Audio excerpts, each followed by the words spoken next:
Capítulo 3. La armadura del cristiano. El cinturón de la verdad. Hay batallas que no se ganan solamente con emoción. Hay guerras espirituales que no se vencen solamente con buenas intenciones. El creyente necesita estar preparado. El enemigo no pelea limpio. Ataca la mente, las emociones, la identidad y el propósito. Por eso Dios nunca envió a sus hijos desarmados al campo de batalla espiritual. En Efesios capítulo 6, el apóstol Pablo revela la armadura espiritual del cristiano. No habla de una armadura natural, sino de herramientas espirituales dadas por Dios para resistir las acechanzas del enemigo. Y de todas las piezas que menciona, comienza con una en particular. Estad, pues, firmes, ceñidos vuestros lomos con la verdad, y vestidos con la coraza de justicia. Efesios 6 y 14. No comienza con la espada. No comienza con el escudo. Comienza con el cinturón. Porque antes de pelear, el creyente debe estar afirmado en la verdad. Jesús es la verdad. Vivimos en un mundo donde la mentira se volvió parte de la cultura. La gente miente para agradar. Miente para esconderse. Miente para aparentar. Miente para manipular. Pero el reino de Dios funciona de otra manera. La verdad no es solamente un concepto bíblico. La verdad tiene nombre. Jesús le dijo: Yo soy el camino, y la verdad, y la vida, nadie viene al Padre, sino por mí. Juan 14 verso 6. Jesús no dijo: Yo tengo verdad. Él dijo: Yo soy la verdad. Eso significa que toda verdadera libertad comienza en Cristo. El enemigo trabaja con engaño. Dios trabaja con verdad. Satanás engañó a Eva en el Edén torciendo la palabra. No negó completamente lo que Dios había dicho, solamente lo distorsionó. Y hasta el día de hoy sigue usando la misma estrategia. Muchas personas viven esclavizadas porque creen mentiras. Mentiras acerca de Dios. Mentiras acerca de sí mismas. Mentiras acerca de su pasado. Mentiras acerca de su futuro. Hay personas que crecieron escuchando: no servís. No vas a llegar. Dios nunca te va a usar. Tu vida no tiene propósito. Y aunque esas palabras fueron habladas por hombres, el enemigo las utilizó para construir fortalezas mentales. Pero cuando la verdad de Cristo entra al corazón, toda mentira comienza a derrumbarse. La palabra es verdad. Jesús declaró algo poderoso en su oración sacerdotal: santifícalos en tu verdad, tu palabra es verdad.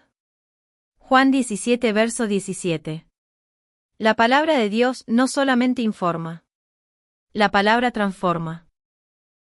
Hay personas que buscan libertad solamente a través de experiencias espirituales, pero nunca llenan su interior con la verdad de las Escrituras. Y un creyente sin palabra termina siendo vulnerable al engaño. La verdad de Dios corrige pensamientos. Ordena emociones. Rompe cadenas internas. Trae claridad donde había confusión. La palabra desenmascara aquello que el enemigo escondió durante años. Por eso Satanás pelea tanto contra la lectura bíblica. Porque sabe que un creyente lleno de verdad es difícil de destruir. El Espíritu Santo es espíritu de verdad. Pablo le escribe a Timoteo: procura con diligencia presentarte a Dios aprobado, como obrero que no tiene de qué avergonzarse, que usa bien la palabra de verdad. 2 Timoteo 2 verso 15. Y Jesús también dijo: pero cuando venga el Espíritu de verdad, Él os guiará a toda la verdad. Porque no hablará por su propia cuenta, sino que hablará todo lo que oyere, y os hará saber las cosas que habrán de venir. Juan 16 verso 13. El Espíritu Santo no solamente trae fuego. También trae verdad. Hay personas que quieren dones, pero no quieren confrontación. Quieren unción, pero no corrección. Sin embargo, el Espíritu Santo revela aquello que está escondido. Él confronta el pecado. Desenmascara el engaño. Trae convicción. Muestra lo que está torcido. Una verdadera vida espiritual no puede sostenerse sobre mentira. Hablar verdad. La verdad no solamente debe creerse. También debe hablarse. Los labios mentirosos son abominación a Jehová, pero los que hacen verdad son su contentamiento. Proverbios 12 verso 22. Muchos quieren autoridad espiritual mientras viven practicando mentira. Pero la mentira abre puertas espirituales peligrosas. Hay personas que viven aparentando una vida espiritual que no tienen.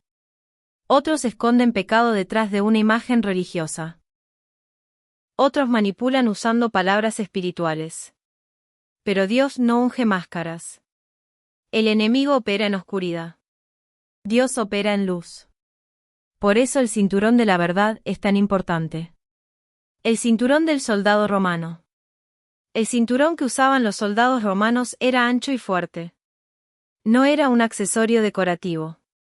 Servía para sostener la túnica interior, afirmar el cuerpo y permitir movilidad durante la batalla. También sostenía las armas. Sin cinturón, el soldado quedaba vulnerable. La armadura se desacomodaba. La túnica podía enredarse. Y el guerrero perdía estabilidad. Pablo utiliza esta imagen para enseñar que la verdad sostiene toda la armadura espiritual. La palabra ceñir significa ajustar, sujetar, afirmar, apretar, rodear, preparar. Los lomos representan la parte central del cuerpo, espalda y cintura. Era la zona donde se concentraba la fuerza del guerrero. Hombres ceñidos en la Biblia. Juan el Bautista. Juan estaba vestido de pelo de camello, y tenía un cinto de cuero alrededor de sus lomos, y comía langostas y miel silvestre. Marcos 1 verso 6. Juan estaba ceñido porque tenía una misión. Los hombres preparados espiritualmente viven listos para obedecer a Dios. El acto profético de Agabo. Y viniendo a vernos, tomó el cinto de Pablo, y atándose los pies y las manos, dijo: Esto dice el Espíritu Santo. Así atarán los judíos en Jerusalén al varón de quien es este cinto, y le entregarán en manos de los gentiles. Hechos 21 verso 11. El cinturón representaba identidad, autoridad y destino profético. El juicio sobre Jerusalén. Y en lugar de los perfumes aromáticos vendrá hediondez, y cuerda en lugar de cinturón. Isaías 3 verso 24. Cuando el juicio de Dios venía sobre el pueblo, eran quitadas las cosas que representaban firmeza y dignidad. Jonatán y David. Y Jonatán se quitó el manto que llevaba, y se lo dio a David, y otras ropas suyas, hasta su espada, su arco y su talabarte. Primera de Samuel 18 verso 4. El talabarte era el cinturón donde se sostenían las armas. Jonatán reconoció proféticamente la autoridad que Dios había puesto sobre David. Los constructores de Nehemías. Porque los que edificaban, cada uno tenía su espada ceñida a sus lomos, y así edificaban.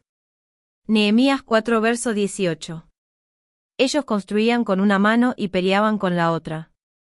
Así debe vivir la iglesia en este tiempo. Edificando familias. Edificando ministerios. Pero preparados para la guerra espiritual. El cinturón de Jeremías.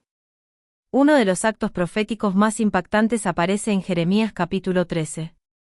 Dios le ordenó al profeta comprar un cinturón de lino, ceñirlo y luego esconderlo junto al río Eufrates. Tiempo después, cuando Jeremías volvió a buscarlo, el cinturón estaba podrido. Entonces Dios le habló: Así haré podrir la soberbia de Judá, y la mucha soberbia de Jerusalén. Jeremías 13 verso 9. Israel se había corrompido porque se apartó de la verdad de Dios. Toda vida lejos de Dios termina deteriorándose por dentro. Ceñirse es estar preparado. Elías. Entonces la mano de Jehová estuvo sobre Elías, el cual ciñó sus lomos, y corrió delante de Acab hasta llegar a Jezreel. Primera de Reyes 18 verso 46. Cuando la mano de Dios vino sobre Elías, él se ciñó. La preparación espiritual precede al mover sobrenatural. Preparados para partir. Y lo comeréis así, ceñidos vuestros lomos, vuestro calzado en vuestros pies, y vuestro bordón en vuestra mano. Éxodo 12 verso 11. Israel debía comer la Pascua listo para salir de Egipto. Ceñirse habla de preparación. Preparados para servir. Y él le diga, prepárame la cena, cíñete, y sírveme. Lucas 17 verso 8. El que sirve a Dios debe aprender disciplina espiritual. Preparados para pelear. Pues me ceñiste de fuerzas para la pelea. Salmo 18 verso 39. La verdad fortalece al creyente en medio de la batalla.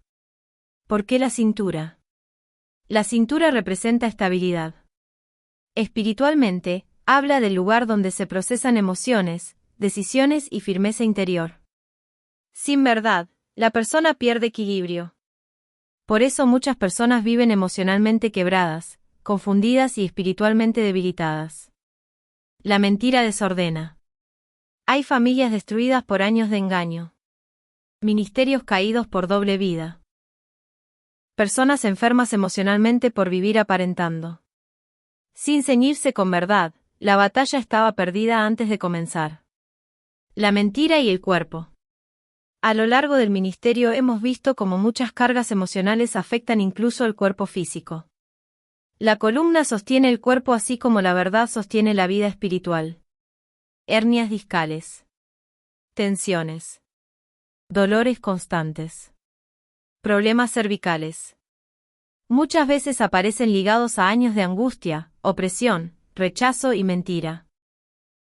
No siempre la enfermedad tiene el mismo origen, pero en muchos casos hemos visto personas atadas emocionalmente por palabras negativas recibidas durante años. Palabras de padres. Palabras de autoridades. Palabras de rechazo. Y esas mentiras terminaron afectando no solamente el alma, sino también el cuerpo. Testimonio. Recuerdo personas que llegaron a las reuniones con fuertes dolores en la espalda y limitaciones para moverse. Mientras ministrábamos, el Espíritu Santo comenzó a revelar mentiras profundas que habían marcado sus vidas desde la infancia. Bajo dirección espiritual, tomamos cinturones nuevos, los ungimos y oramos sobre ellos como acto profético. No era el objeto lo que producía el milagro. Era la fe en la verdad de Dios. Comenzamos a reprender toda mentira del enemigo y a declarar la verdad de Cristo sobre sus vidas. Eres amado. Dios no te abandonó. Tu pasado no define tu destino. Cristo te hace libre. Mientras la verdad era proclamada, muchas personas comenzaron a llorar, sentir calor en sus cuerpos y experimentar alivio físico inmediato. Algunos pudieron moverse sin dolor después de años. Porque donde entra la verdad de Dios, la opresión pierde fuerza.